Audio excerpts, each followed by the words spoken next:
ఇళ్లల్లో మహిళలు రకరకాల వంటకాలు చేస్తూ ఉంటారు. కొన్ని వంటకాలు చాలా అద్భుతంగా ఉంటాయి. అయితే కొన్ని సందర్భాలలో పొరపాటు జరిగినప్పుడు కొంత ఉప్పు తక్కువ అవడం లేదా కొంత కారం నూనె ఎక్కువ అవడం జరుగుతుంది. అలాంటి సందర్భాలలో కొంతమంది ఆ వంటకాలను తప్పుపట్టి విమర్శించడం, ఎక్కువ తక్కువ మాటలు చెప్పడం చేస్తూ ఉంటారు.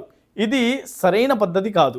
ఇస్లాం ధర్మంలో అటువంటి సందర్భాలలో మహాప్రవక్త ముహమ్మద్ సల్లల్లాహు అలైహి వసల్లం ఎలా ఉండేవారంటే, హజరత్ అబూ హురైరా రజియల్లాహు తాలా అని తెలియజేశారు, మాఅబ రసూలుల్లాహి సల్లల్లాహు అలైహి వసల్లం తామన్ ఖత్ ఇనిష్తహాహు అకలహ్ వ ఇన్ కరిహహు తరక. దైవ ప్రవక్త ముహమ్మద్ సల్లల్లాహు అలైహి వసల్లం భోజనంలో ఎన్నడూ తప్పు పట్టలేదు. ఆకలి కలిగి ఇష్టమైతే తినేవారు, ఇష్టపడకపోతే మానేసేవారు.